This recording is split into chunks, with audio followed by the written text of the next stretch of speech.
Thank you. Today the last lecture in this series. First, the end of art and as the beginning of free art. One of the most persistent myths about Hegel is that he had said art is dead. There can be no further stage of art to follow the three he defines. There is no such thing as postmodern art. But this does not mean that art is dead. Not mean. With the free spirit, modernity, highland, and real human existence begins here. Hegel, in this freedom, beautiful art is true art. Modern spirit is the highest possible one, aware of the absolute. Art is no longer the highest way in which reality earns existence.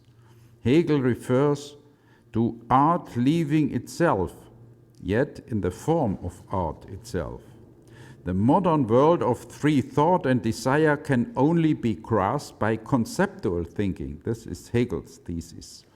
Free subjectivity is at the core of modernity, and conceptual thinking has replaced beauty. Art has a new role of education into freedom.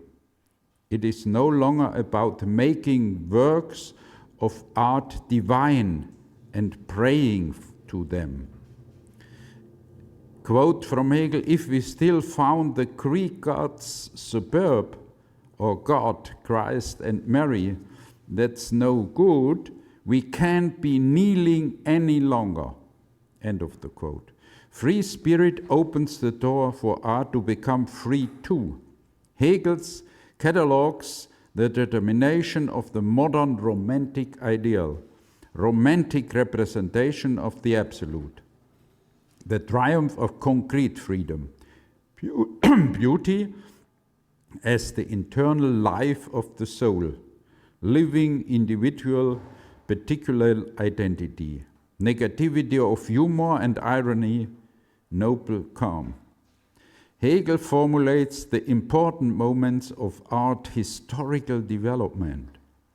First, internality and beautiful Geist, not objective status but poetic subjectivity, beautiful internal pictures, the time and space of the imagination, from beautiful bodies to beautiful souls. In Greek beauty, the inner spirit takes the form of a physical object. Romantic beauty is internal. Externality shows that objectivity has become internal, to be about itself. The goal of modern art is the opposite of that of classical art, to give a new beauty to the internal spirit. Beauty is not just the idealization of the objective form. The object must not be full of spirit made with classical unity. The external work can also show signs of ugliness and flaws. The external sensory material is free. It may also appear unbeautiful. In any case, beauty as beautiful internality is a crucial moment for art. Artistic creativity is free to use all the stuff of nature. Humanity can find modes of expression in many forms. Daily themes become the stuff of expression and imagination. Hegel points to the golden age of Dutch painting, rise of light, wine glasses, plants, animal, harvests, ice skating, smiles. Secondly, modern subjectivity immediately represents in the form of the real, concrete individual subject. I am the only content of my book. With these words, the French philosopher and poet Montaigne established a new era of literature. I am the only content of my book. I am the only content, not any other. The main characteristic of art, the singularity of forms, manifests itself in modernity by concentrating representation on single individuals, their characters and destinies, for instance in portraits, literary ones as well, which portray individuality, including a lack of nature and time. Thirdly, internality implies greater autonomy and range of choice for artists. Art, regardless of specific religious, political, national, and regional content, is directly solely at humanity.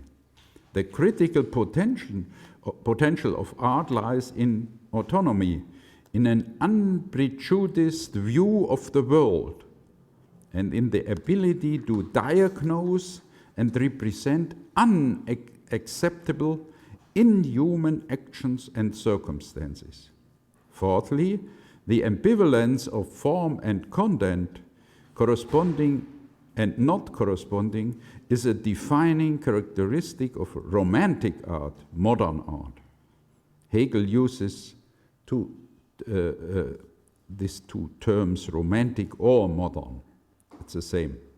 The reconciliation of body and spirit unique to classical art, the direct expression has had its day. The work both forms and estranges its meaning. So modernity returns to the Oriental art, symbolism and pure enjoyment of objects, the internality and happiness of the self-moving soul, which transcends embarrassing involvement in reality through the nobility of the form. There are two stages to this sublation.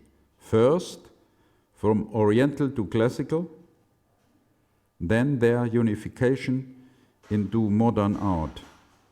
The famous Irish poet Lawrence Sterne, one of the first romantic artists along with Goethe, Hegel and Nietzsche, was a great master of double meaning. Meaning and form are connected and freed from each other at the same time. Symbolism and metaphor dominate romantic art. Things are not directly named, but written around. Symbols, secrets, puzzle, ciphers.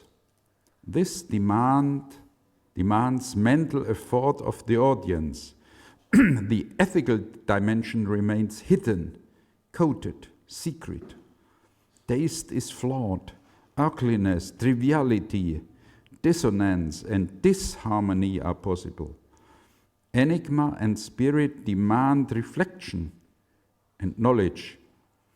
The work takes interpretation. Fifthly, the ideally of the artistic material, the medium from stones to speech, from sculpture to language, is an important consideration. According to Hegel, architecture dominates symbolic art, sculpture, classical art, painting, music, and poetry, romantic, modern art. These are the ideal types leading from color to sound to speech in the modern form. Poetry is the most universal art, based on the highest ideal symbol, letters, language. Imagination itself,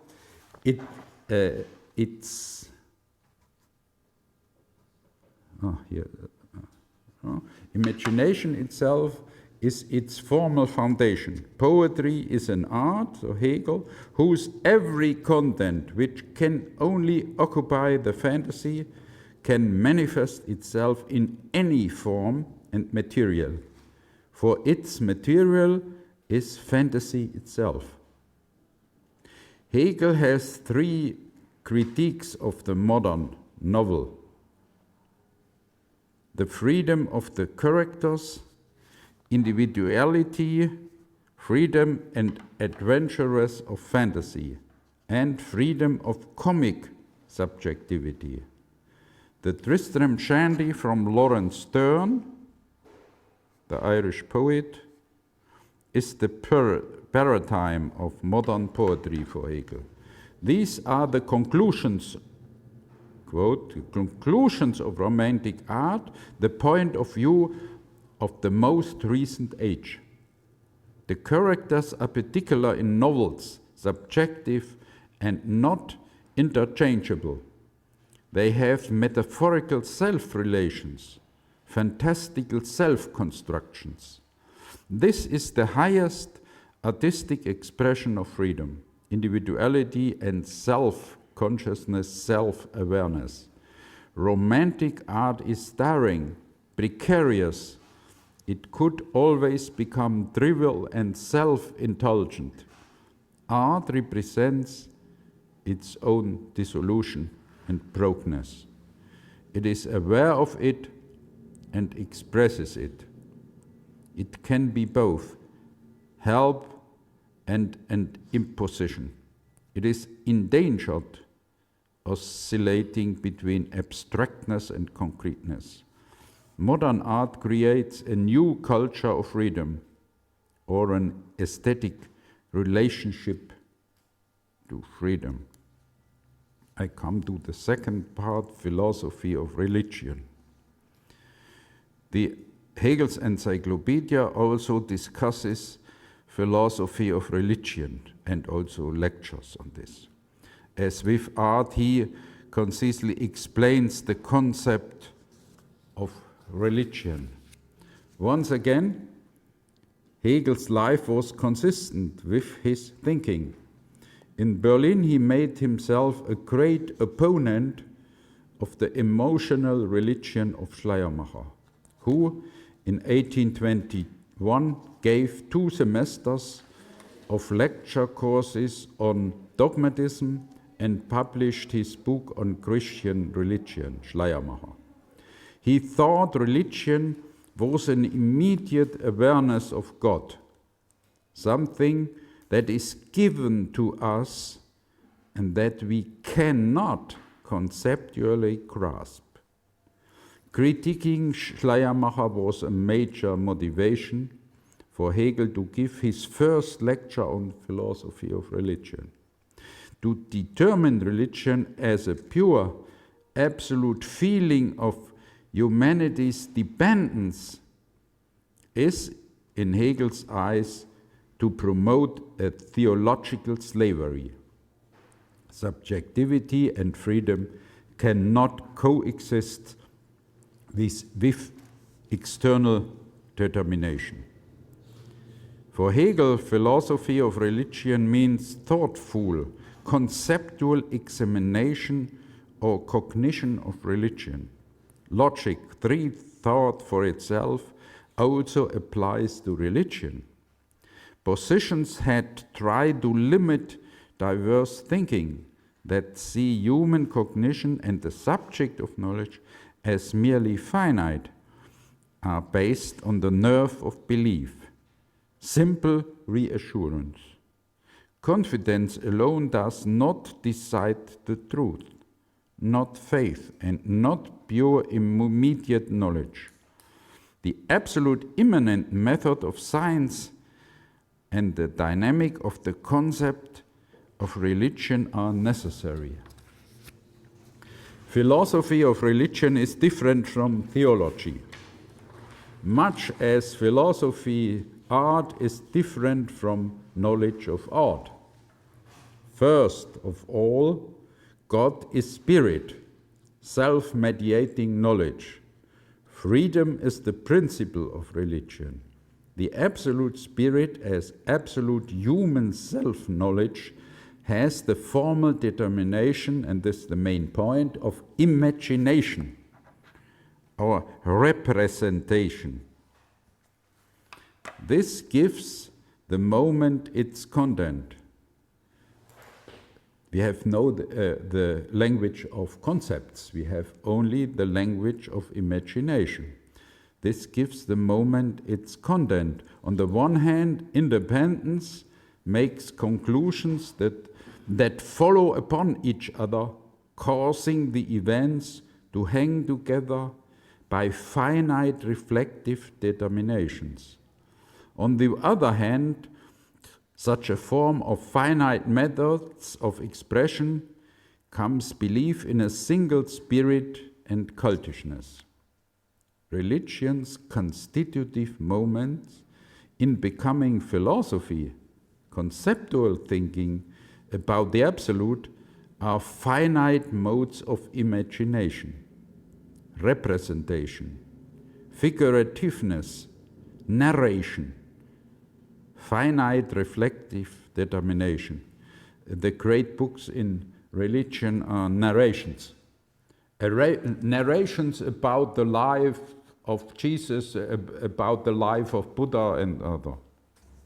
Narrations, not concepts. Faith in the one self-manifesting spirit and devout cult of authority should serve only as bridges to philosophy. Hegel was concerned with the logical concept of absolute religion, with the unity of universality, particularity, and singularity in form of imagination. Firstly, religion is determined as universality, immediacy, being, infinity. God is immediate and a given. Next, in this Christian story, Christian narration, next God shows himself in the form of his Son, making religion particular, an everlasting moment of mediation, finitude and judgment, differentiating the everlasting from the world. But it's not logical that God and his Son are male. This is arbitrariness. Why not female? Finally, there comes the concept, singularity, the concrete identity of immediacy in mediation, the contradiction of universality and particularity, which goes back to its origin, the reconciliation of the world with the everlasting. This is the divine spirit in the Christian story. The substantial power of God rests on these three determinations: their judgment, their division, and self-differentiation and unity. They are the source of the imagination of an everlasting, living God who is current in the world. The concept develops through these logical moments. The logical structure of art and the history of art forms serve this function for aesthetics. This is the logical, systematic determination of religion and the explanation of its history. Philosophy of world history and philosophy of religion go together. The first theme is objectivity and subjectivity. Religion principally represents a realm of the absolute spirit, which is an idea for itself.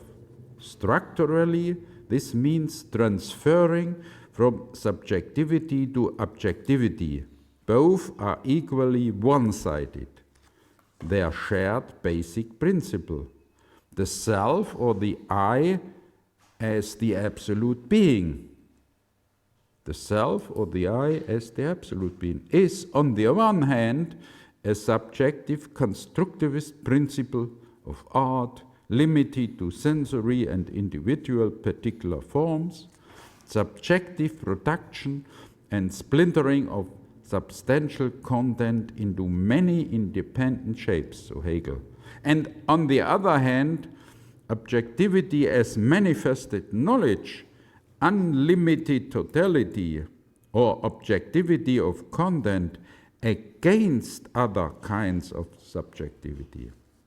Objectivity of content takes the place of mere subjective preference, discretion, conviction. Objective spirit creates the content of the religious teaching, absolute human dignity, good and evil, duty, right, ethical life. This is the authority of the human community, the content of self-determination, thereby loses coincidence and arbitrariness. But objectivity also has a dark side, for it is a given, only a given, known only through the form of pure immediacy. God as given, but reason cannot be a given. Religion can make recourse only to belief, which gives the apologetic a dangerous role as sole representative. Art must overcome the myth of construction, religion the myth of the given. Both have the opposite in them too, and must achieve a unity of these two halves. The content is an immediate given, which means it lacks a connection between universality and particularity, finitude and infinity. The human subject is mere receiver, whose finitude is seen as a limitation, an accidental being. This endangers freedom, so Hegel. The determination that my absolute consists my finitude is an affirmation, a reconciliation, which cannot wait for a judgment day or last day. The subject has infinite value, expressed within the cult of religious authority. Its determination to infinity is its freedom. Religious formulas like the infinitely unfathomable puzzle of God or prophecy have two consequences. The content remains a positive, immediate given, not a concept, and God gets reduced to an abstraction. Hegel, quote, "That which God is as spirit always generates fundamental speculation. The absolute is not determined enough in religion. A philosophy of religion is necessary, a philosophy of religion." Secondly, subjective and objective spirit also define the progress from art to religion. Practical facts as well as good and evil, duty, equality and inequality, justice and ethics constitute religion. Art has monograms, religion holograms, complete narratives of the absolute. The particular work of art becomes the communal work of religion. The religious art of mythology is a hybrid. The structure of communities based around art, maybe music lovers, book clubs, comic fans, have similarities with religious communities.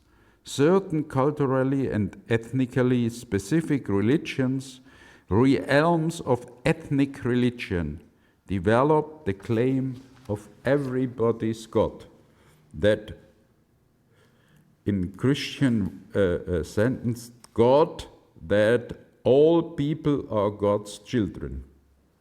all, recognizing the personhood and dignity of all humans because they are humans.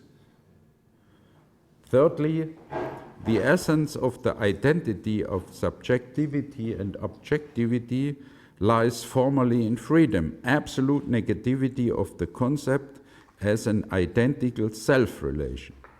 The content of this formal freedom is spirit being for itself, its judgment. Better, it's here division. It's not a good translation here.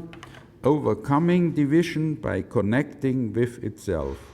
Hegel uses the term religion for all three forms of absolute spirit. Their connection. The three syllogisms give this its logical structure. The syllogism, the unity of subjective, objective, and absolute spirit is necessary as systematic totality, a single spirit. The realm of true religion has the idea of the determination of free intelligence as its principle.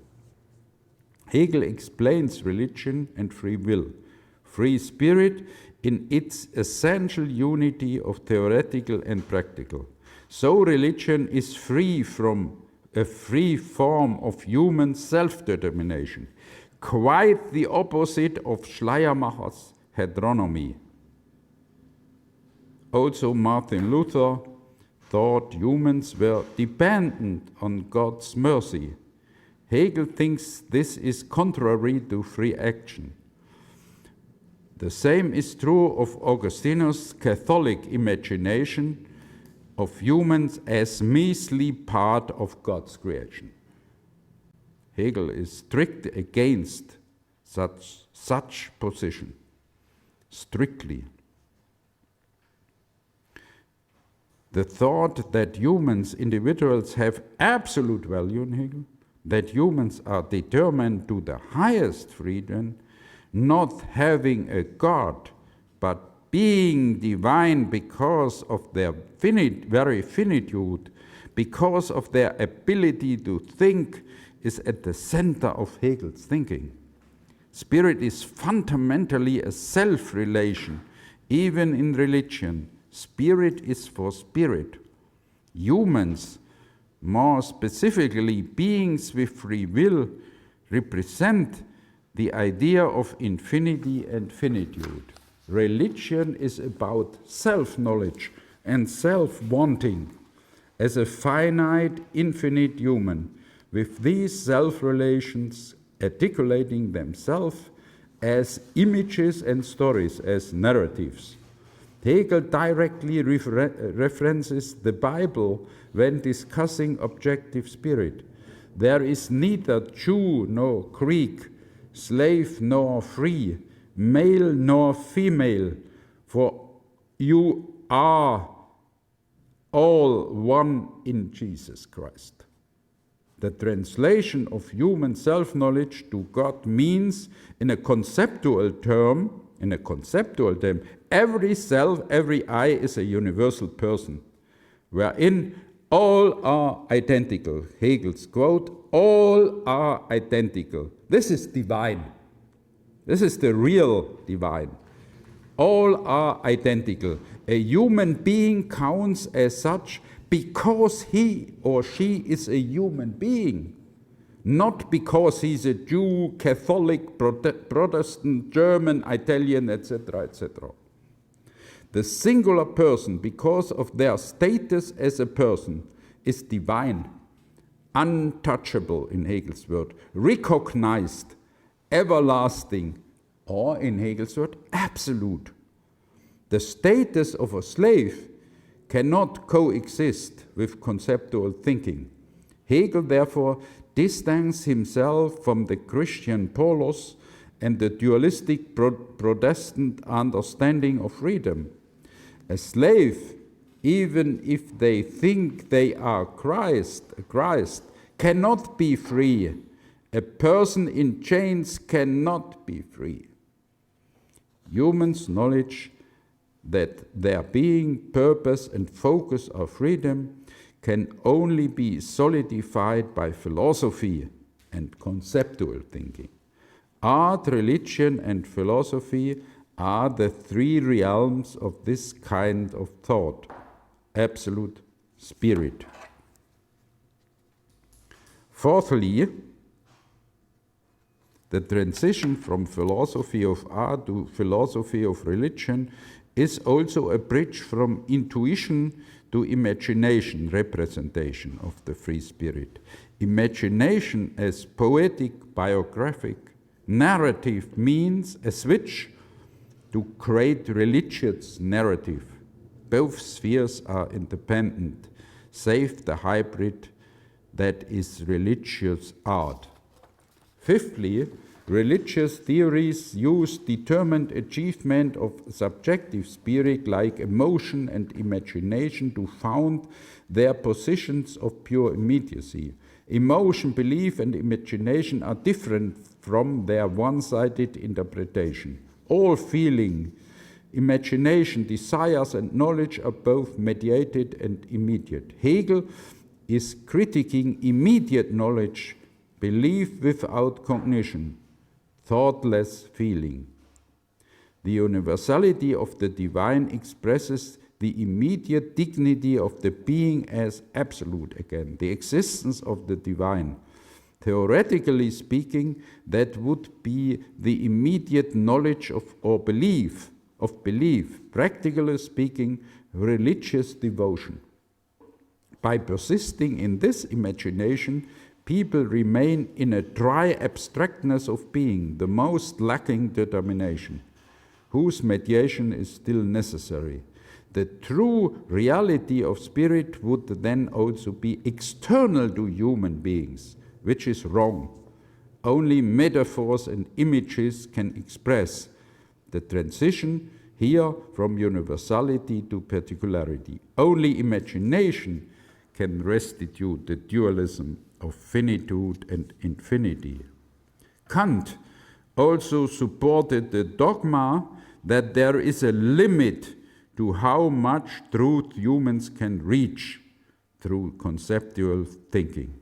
This leads to theology's animosity towards conceptual thinking, which is not only a misunderstanding, as Hegel writes, but a threat to freedom.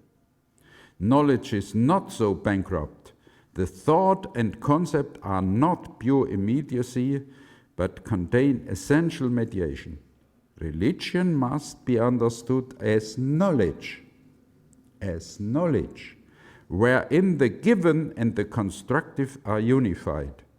Neither knowledge shared with us from external sources, not a mere projection. Hegel references the middle-aged theologian Master Eckhart, a German. Quote, "If there were no God, objectivity, I would not be. But now, if there were no me, he would not be." This was from a theologian. Sixthly, Hegel discusses the practical feelings that articulate themselves in imagination and ritual doings. This is immediate singular subjectivity with coincidental or arbitrary determination, which may be reasonable or not. Feeling is the communal form of diverse content. Then feelings for a theoretical position of immediacy are taken into account. The matter becomes one-sided and misunderstood. Immediate feeling reduces God to an abstract minimum. The dignity of immediate feeling and immediate imagination entrench the subject in particularity and negates community. Only thought can ground true universality. Hegel argues against Schleiermacher's emotional theology because the latter thought feelings like hope, joy, pain, and remorse were distinctly subjective. yet stated that feeling without duty to universality and objectivity may be lacking. Emotions get at a truth only through their content, insofar as they come from a thinking spirit. Imagination and metaphors have many meanings, as do their cultural and ethnic contexts. Every religious imagination has distinct characteristics, and they are all important. Hegel's understanding of religion as substantial knowledge in the form of imaginative awareness has been accused of taking the reductionist perspective of understanding, according to which religion is mere fiction, with slavish and external awareness. This sets Hegel apart from Marx, Nietzsche, and Sigmund Freud. For Hegel, religion is not outdated, not a dead tradition in a progressive society. He does not emphasize the substantiality of authentic religion and make it a form without cognition. Hegel's perspective on religion has two parts: their cultural equality as kinds of imagination and their epistemic differences. So the unique substantial content of each religion is relevant to their becoming conceptual thinking. Each religion. Now some remarks on Indian Buddhism and pantheism. Indian Buddhism, for Hegel, is a bridge between religion and philosophy. The skeptic Pyrrhon's knowledge of Hinduism, Jainism, and pre-Buddhism changed his life and thinking fundamentally.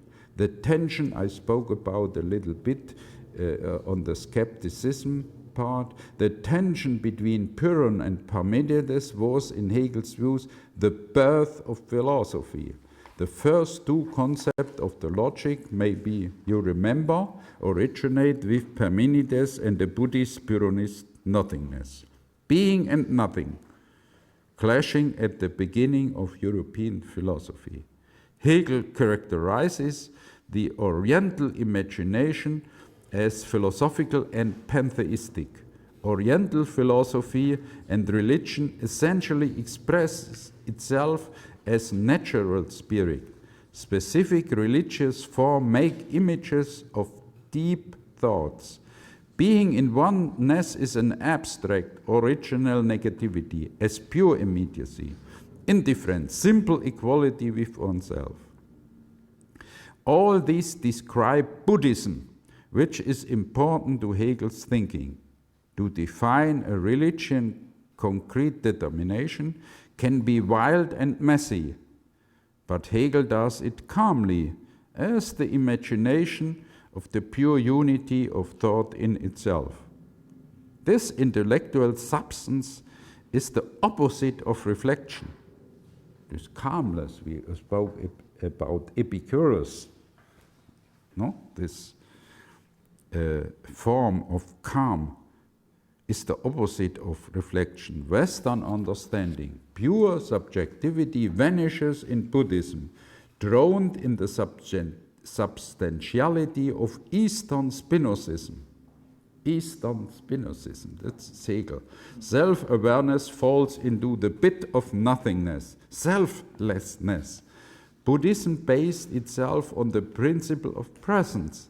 The one, unity, is not future, but present. Awareness happens today. Thought is at the core of being in oneself, and thought essentially means self-awareness. In Buddhism, individual humans are the highest thing. Substance is an immediate natural form of spirit, a human's path to tranquility, the individual personification of intellectual substantiality. Nothingness and past people are the highest powers. Buddha and Pyrrhon were special teachers who lived, shaped the content of their teaching. Hegel, Indian religion expresses deep speculative thought. both through art and through religion, regardless of their imaginative forms with lack conceptual thinking, nevertheless have substantial contents, knowledge which makes them forms of spirit, absolute spirit. Categories of philosophy have to translate it back from metaphors and images in order to educate people into freedom. The philosophy of religion explains the Holy Trinity, the Christian Holy Trinity, in terms of three logical syllogisms I spoke about. All reason is a syllogism. Spirit connects with itself. This expresses the unity of the current spirit. The inherent objectivity in belief allows philosophy to become conceptual thinking, science. The history of philosophy as science. Hegel defines philosophy as the unity of the subjective principle of art and the objective principle of religion. The thoughtfully recognized concept of art and religion is subjectivity and objectivity put together. Intuition and imagination in their poetic form and religious reimagination of objective manifestation combined with different artistic and religious cultures mark the transition point to philosophical knowledge. The circle of the encyclopedic structure closes in a logical, not geometric sense through three syllogisms of philosophy, which present one logical syllogism. So science goes back to its origin. Logic is the result of spirit.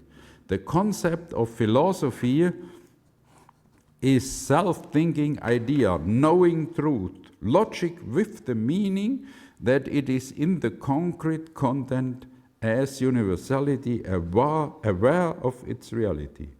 These concepts unify subjectivity and objectivity. Logic in the middle of the last sequence, now appearing in the form of Geist, spirit, as a self-knowing idea, self-knowing reason, proven and legitimized generality, absolute universality. This is Hegel's absolute monism. Philosophy is always and exclusively about the idea, the thought of thinking, Aristotle, its own concept in the conclusion, the full self-relation as the thought of thinking. Hegel paid homage to the ancient Greek thinkers by quoting Aristotle's noesis noesos. Reason thinks itself in philosophy. Reason and thought are the same. Logic deals with the historical development of philosophy, but Hegel gave 6 lectures on this subject. Hegel's thesis was that the logical sequence of categorical determinations correspond by and large to the world historical development of philosophy in its logical dynamics. The logical point lies in the exposition of a progression from point to point. The origin of philosophy in the categories being, nothingness, and becoming is the first point in the logic. Hegel discusses being in philosophers from Thales to Parmenides and finds that the Eleatic Parmenides consequently determine being by radically excluding nothingness. Buddhism and Pyrrhonism represent a nothingness which excludes being. Heraclitus, on the other hand, marked the beginning of the existence of philosophy with his concept becoming. The philosophical idea appears in its speculative form, becoming as the unity of pure being and pure nothingness. Eastern thinkers express this in image like the phoenix rising from the ashes. In one lecture, Hegel remarked that there was no line of Heraclitus which he had not referenced in his logic.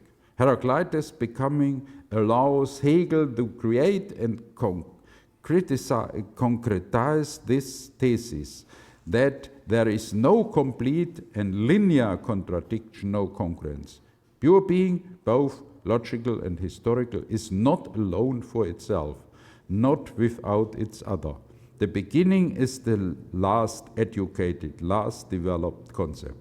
Hegel's lectures on the history of philosophy continued the controversial debate about the beginning. The path of logic, like the history of philosophy, leads from the last to the very determined, becoming more profound and free. Hegel's systematic whole is like a cathedral of reason. He discusses Eastern myth and narrative, Plato and Aristotle with their conceptual relation thought of thinking, the Neoplatonic thought of God as spirit, the anti-dogmatic five tropes of Sextus Empiricus, Arabian and medieval philosophy, modern thinking, Giordano Bruno, fighting Catholic authoritarianism, the revival of the all is one is all, which unified the Eleatic and the Neoplatonic thinkers and Spinozis, the empiricists Francis Bacon, Descartes. So Hegel created a modern philosophy, a new monism, a substance that unified being and thought. Substance, attribute, more, universal, particular and singular, the trinities. Philosophical singularity is true subjectivity for itself, self-determining, the speculative, reasonable unity of particularity and universality, free. Spinoza's substance was not unified, petrified and lacking in Heraclitus and Böhme's dynamic. Hume and Rousseau awakened Europe from its dogmatic slumber. Hume said that perception alone was not necessity and universality, and Rousseau based the state on free will. Kant's Copernican use of philosophy, furthered by Fichte and Schelling, was a modern revolution for Hegel in the realm of thought, as whose continua Hegel understood himself. The early 18th were one of the most eventful time in the history of philosophy, when it became serious. Kant, Fichte, Schelling and Hegel were the main protagonists. Ambition was at the center of this era. The unity of thought and being is itself an object, philosophically spelled out. The speculative relationship articulates itself mainly through the original apperception of self-awareness, self-consciousness, and the a priori synthetic judgment. The omnipotence of reason does not permit the idea to come about through conceptual thinking, however. Without thinking that we can find truth, philosophy is not worth anything. Hegel argues against the notion that theoretical and practical law, nature and spirit are necessarily divided.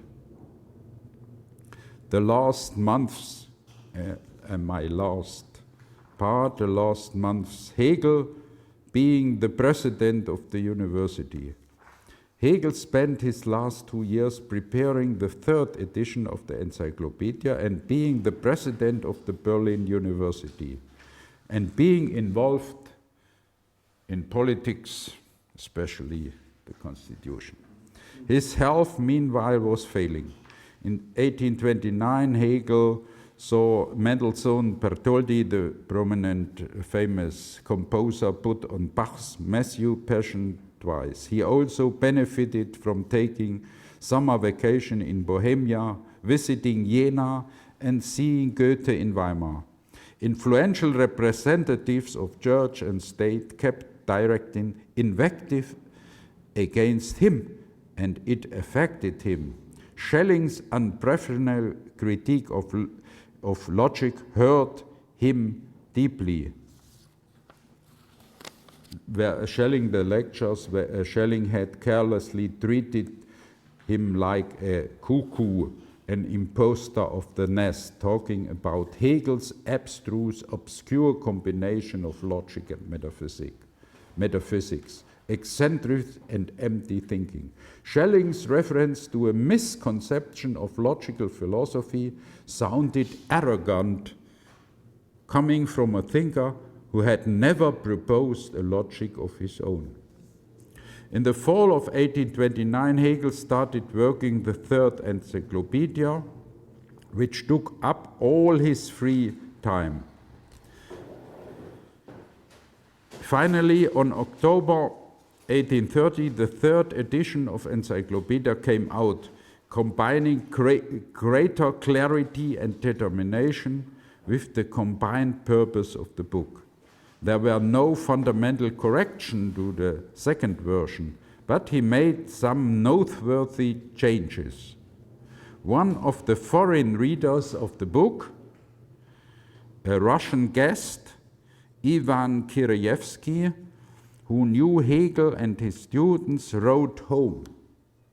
I quote this Russian guest: "Order Hegel's Encyclopedia of the Philosophical Sciences, if it can be had in Moscow. It is more interesting than all the rest of German literature put together. It is difficult to understand, but worth the effort." End of this impressive quote. In 29, Hegel reached the pinnacle of his academic career. He became the president of the Center of Gravity's Berlin University. His inaugural speech as president was truly decisive and full of frank energy. The Crown Prince of Prussia honored it among great court society. Hegel's philosophy was called now the crown jewel of Prussia. Altenstein, the Minister for Education and the Arts, said Hegel's thinking was clear and devoutly Christian. The minister was unable to recognize any dissenting thoughts. But Hegel's enemies, Wittgenstein and Comte, however, recognized the so-called danger of Hegel's philosophy. Hegel had been criticized for a long time for his servility, but now, a friend said, it was accused of liberalism, of a hidden call to destruction. In 1830, Hegel's ideas were still those of the French Revolution, the characteristic foundation which defined the essence of revolution and gave it immeasurable power over the soul. His lectures on the philosophy of world history called the French Revolution a glorious sunrise. Hegel quote, "For as long as the sun stayed still and the planets revolved around it, nobody saw that they were standing on their heads, on their thoughts, that reality followed human thought." Hegel on French Revolution. The 40 years since the beginning of revolution in Paris had only brought about abstract freedom, that's Hegel's critique, empty liberalism or formalism of the Constitution, which was not enough to defend the citizens and did not at all fulfill what philosophy of right laid out. The revolution's principle of free will were taken up only formally and abstractly. The concrete change was unsatisfactory. The Prussians did not keep to the reforms of the Constitution either. It did not guarantee equality before the law, lacked structure, did not do enough socially, and did not provide freedom of the press. Hegel's credo was, not revolution against reform, but as much as possible, revolution through reform. A group of Hegel students agreeing with him would have great political influence. I will give only some example. Ludwig Feuerbach, Bauer and Strauss would set the tone for the 19th century debate about religion. Some scholars were at the Frankfurt National Convention. The scholar Lette was one of the first social politicians in Germany. Michelet carried on Hegel's philosophy of the social welfare state. The young Germany poets got involved in politics. The Netherlands students Van Gert made policies about higher education in the Netherlands. Hegel's student Troxler from Switzerland became a Swiss politician. All this political influence, who drafted a constitution in Switzerland. Moritz Seebeck was a successful university reformer in Jena. Moritz Veit and Fritz Frommann became presidents of the Association of the German Book Trade. The international famous natural researcher Dover co-founded the Alexander von Humboldt Foundation and was later president of the Berlin University. Liberal, with full stake in the French Revolution and English freedom. This was the motto of the political essay on the English Reform Bill. This was Hegel's last publication. It was about the same themes as a philosophy of right, constitution. Anyone who expected to find argument of a God-Prussian civil servant in this essay would be disappointed. It is full of freedom, a friend said, a constitutional spirit and love for England. The little castle at Kreuzberg. Hegel kept his habits even in his last days. He kept up with politics, reading newspapers at home or in Berlin's cafes, and played chess with his sons. He would meet with friends for playing cards and drinking. His body was failing, but his lovely soul remained, and he maintained a joyful image of the noblest love of life. Hegel rented a summer place seeking fresh air and calm. It was the top floor of a comfortable garden house, the so-called little castle. Hegel found the calm of thinking cognition here during the summer of 1831. His wife wrote, "We have spent a happy summer in a friendly garden. My beloved also loved it there." Hegel celebrated his last birthday with some guest scholars. At midnight, as usual, they toasted to Goethe. Hegel was also present at Goethe's birthday party on August 28th.